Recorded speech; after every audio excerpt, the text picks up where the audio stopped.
Hi friends, ഇന്ന് Sunday holiday ആയിട്ട് family ഒരുമിച്ച് പുറത്തു പോകാനൊന്നും കഴിഞ്ഞിട്ടില്ല അല്ലേ? രാവിലെ തൊട്ട് നല്ല മഴയായിരുന്നു കേട്ടോ. ഇപ്പോൾ ഇവിടെ ഒന്ന് മഴ കുറഞ്ഞു വന്നിട്ടുണ്ട്. ഇന്ന് രാവിലെ എൻ്റെ മക്കൾ എൻ്റെ അടുത്ത് ചോദിച്ചു, നമുക്കിന്നൊന്ന് പുറത്തു പോയാലോന്ന്. ആ സമയത്ത് ഞാൻ അവരുടെ അടുത്ത് പറഞ്ഞേ, we can go outside because it is raining cats and dogs. നിങ്ങൾക്ക് എന്ത് തോന്നുന്നു ഇത് കേട്ടിട്ട്? കാറ്റ്സ് ആൻഡ് ഡോഗ് എന്നൊക്കെ പറയുമ്പോൾ നമുക്ക് പോകുമ്പോൾ കാറ്റിനെയും ഡോഗിനെയും ഒക്കെ കൊണ്ടുപോകാന്നൊക്കെ തോന്നുന്നുണ്ടോ? എന്നാൽ അങ്ങനെയല്ല കേട്ടോ. ഇത് ഇംഗ്ലീഷിലൊരു ഇഡിയമാണ്.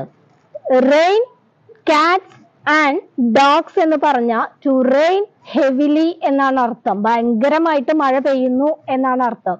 So we can go outside. നമുക്ക് ഇന്ന് പുറത്തു പോവാൻ കഴിയില്ല. Because it is raining cats and dogs. ഇത് നല്ല മഴയാണ്.